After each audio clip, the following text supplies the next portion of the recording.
It's Marley from the Energy Boutique, and I'm bringing you your January 2023 energy forecast. So thank you so much for tuning in and welcome to 2023. We're entering into January under the guise of the modern day calendar that tells us that it is the first month. However, we're actually entering into the last quarter of the astrological calendar, which deems this the 11th month. Either way, we have a lot of power in manifesting. We have a lot of power in visualization. And although we would want to jump into something new and initiate a new chapter, it's really not a time to do that. If anything, it's a time to move into the mental plane. It's a time to visualize a new dream, a new vision, a new goal, and really pour the time, the energy into refining the details on what that would actually look like. Now, coming into 2023, the whole year is a 7 vibration, which means that we are going to be working on the relationship with ourselves, the relationship with other people, finding balance in our lives, stability once again, and really making peace with a lot of the things that have had us kind of cluster effed in our mind for quite some time.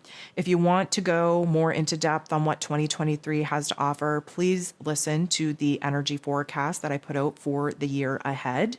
It will definitely give you some highs and lows and some important dates that you should be marking on your calendar. So coming into January of 2023, Mercury, your ruler, is retrograde. It never feels good when your ruler is retrograde because that beautiful, brilliant mind of yours just is not working at its optimal position. We have the intellect shut down in order for our intuition to be strong. We have the lack of logic and practicality in order to open ourselves up to the magic of the universe, magic of the cosmos. It does feel very difficult for my Gemini and Virgo friends to do that, as you all are very grounded and very connected to needing to make sense of things. And if you haven't learned by now, there is a lot of magic that you rob out of the possibilities of the events in our lives by kind of closing the door on things not making sense, things just coming out of the woodwork, things just being thrown at us with no intellectual explanation. So I know it's a pretty challenging energy for my Virgo and Gemini friends to kind of align with, but please just trust your gut and just understand that a lot of things will be making a lot more sense at the end of January than they do at the beginning of January. So on January 2nd, we have Venus, the goddess of love and beauty and worth and pleasure and money, moving out of Capricorn energy and moving into Aquarian energy. So it has probably been a little bit of a serious and somber last 3 weeks. With Venus in Capricorn, she is very serious and somber. She's down to earth. She's thinking logical and practical about who and what brings her happiness, safety, security, and joy. Now, this is kind of like us taking stock of what and who needs to stay and who and what needs to go. And we are very focused on freeing ourselves from some old roles and responsibilities, some old relationship dynamics, if need be, because the Aquarian energy provides us with a huge amount of insight on where it is that we feel, I'm going to say, like people are sucking the life out of us, and where it is that we spend a lot of time and energy pouring into things that do not fill up our cup. And the Aquarian energy is going to help us think outside of the box to give us some independence and freedom on how we can switch things up and maybe experiment in particular relationship dynamics to see if we can hold on to people and not totally have to cut them off, but to see if they're able to meet us halfway. So there's a lot of inventory going on, a lot of stock. What I would say is that this is illuminating the 6th house for you, which Virgo naturally rules over. So there is a huge focus, I would say, on examining your day-to-day life, the tasks, the chores that you have, the roles, the responsibilities that you have, where it is that you're showing up to be of help and of service to other people, and where it is that maybe you have to kind of, restructure your habits, your daily routines, and where it is that maybe you have to pull the power back from pouring into other people's lives and pour that into yourself. It would be highly recommended that you create a little bit more of a routine, a practice, a discipline in order for you to be equaling out the mind, the body, the soul. I feel like my Virgo friends are really hard on themselves, both, mentally and physically, and seem to distract yourself with other people's lives, other people's business. As long as you're feeling useful in other people's lives, then you feel like you have a mission and a purpose. But a lot of the times, your own health and wellness, especially your mental health, suffers because of it. So it would be a good idea for you to kind of take an examination of your daily life, who it is and what it is that brings you happiness and joy and adds to your life, and who and what actually deplete you of your energy. On the 6th, we have our very first full moon of 2023. It's taking place in Cancer. The moon is the ruler of Cancer energy. So this is definitely going to have a very intense vibe to it. It's actually opposing, sitting across from Mercury being retrograde in Capricorn energy. So there's going to be a lot of inner reflection. There's going to be a lot of looking back. Right now, we have a lot of questions that we want answers to as far as how it is that we're moving forward and what it is that we want to pursue from here. And a lot of those answers can be found by looking back. Now, the full moon in Cancer is going to bring up all the feels. It is going to make us review back to June and July of 2022 and all of the changes that have taken place to our home, to our family dynamics, to the way that we are showing up for ourselves versus showing up for other people. And this is going to be illuminating your 11th house, which is very visionary. It's about your hopes, your wishes, your dreams, the new vision that you have for yourself, the connections that you're making, especially looking back in the past. And to make matters even more complex, this has a lot to do with relationships with the feminine divine energy, whether in romantic relationships or the mother relationship.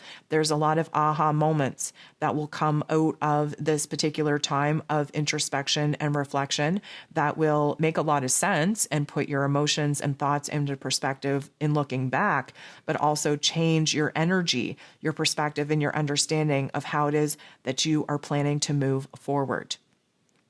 On January 12th, we have a lot of energy building up here because Mars is going to go direct, finally. 8 degrees in Gemini. So Mars has been in Gemini for the last 7 months. This is why we're divided, why we're torn, why we're gifted with, debates. We are unsure of where we want to put our time, our energy, our effort. We're unsure what we're excited or passionate about. We're unsure of what it is that we actually desire. And of course, that got even more intense when Mars retrograded in Gemini energy back in October.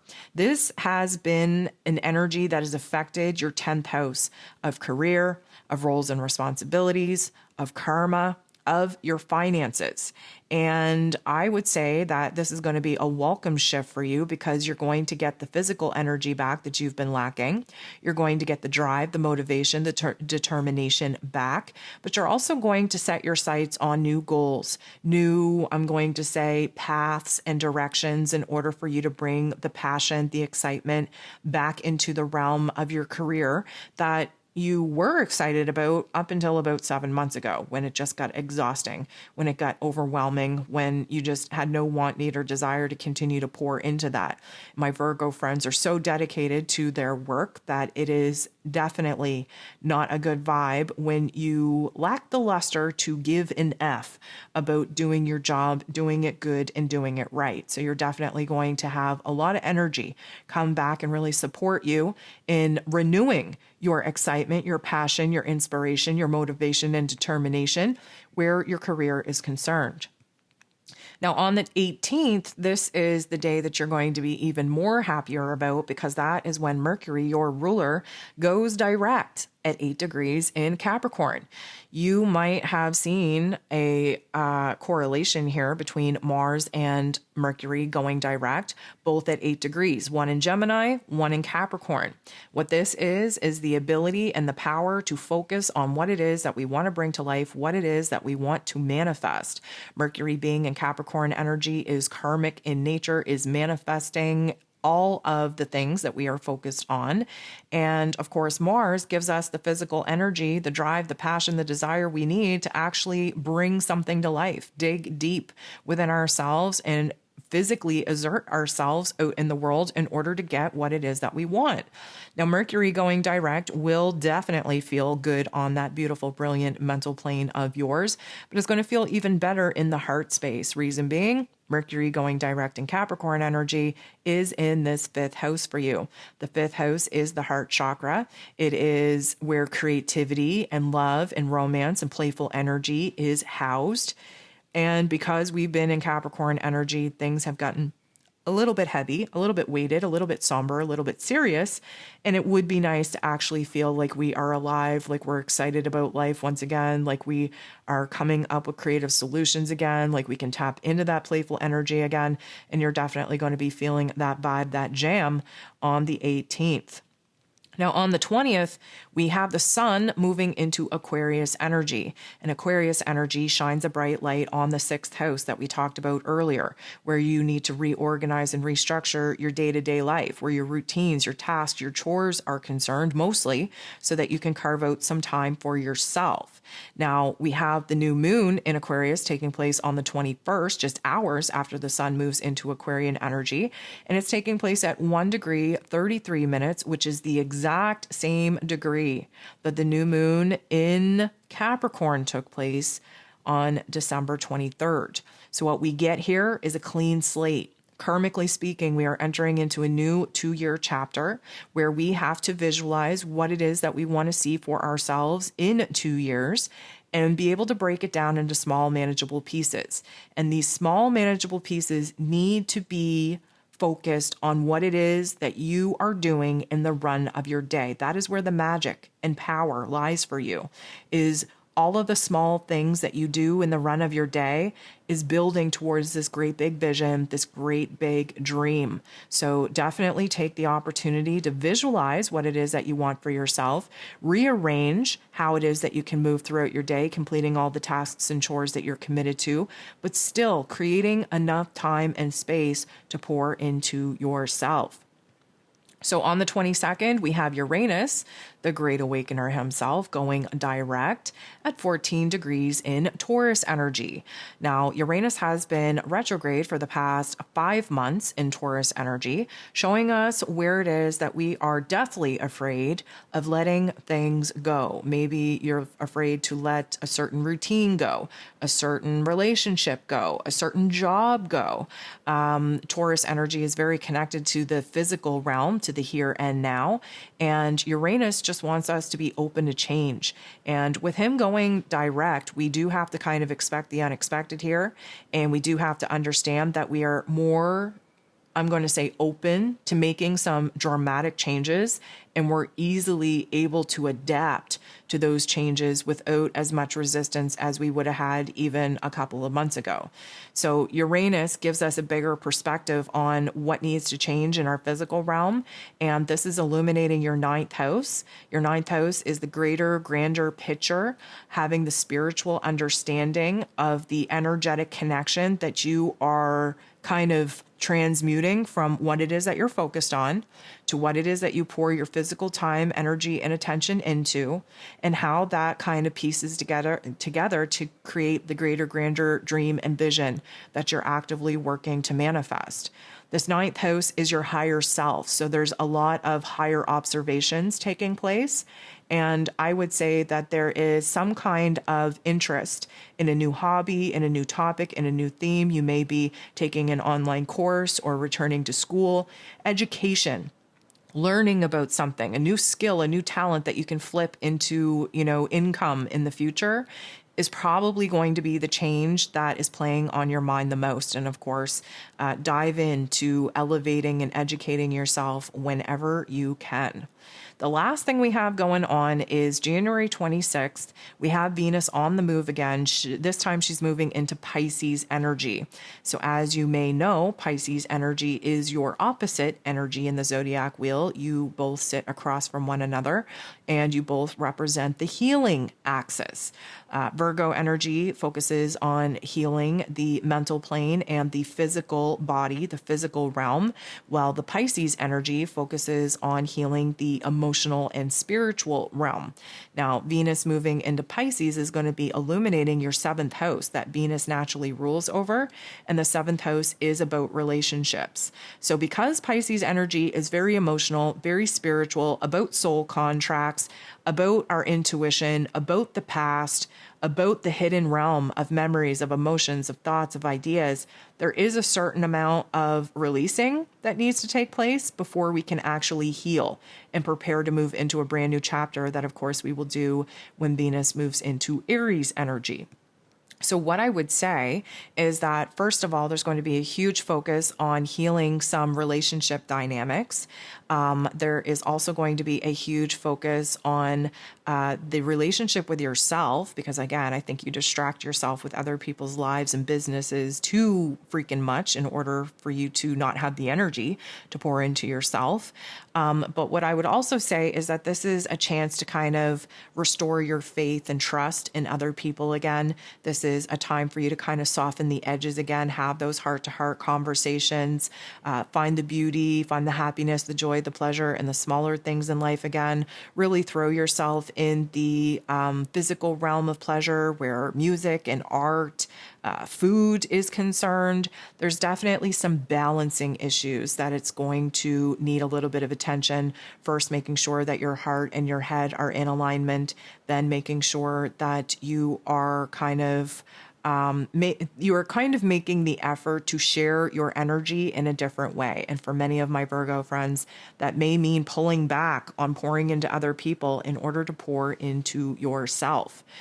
So, a couple of messages that I would like to leave you with for you to focus on as you move throughout the month. You are going to feel very torn, and that is just merely because Mercury is retrograde for the first part of January. You are torn over what it is that you want to change, what it is that you want to do, how it is you actually think, how it is you actually feel. You are torn on where you want to pour your time and energy into, whether you want to make a change in your career. There is a whole lot of topics and themes rooted in this physical realm that you feel like you want to make a change with, but you don't know what that change should be.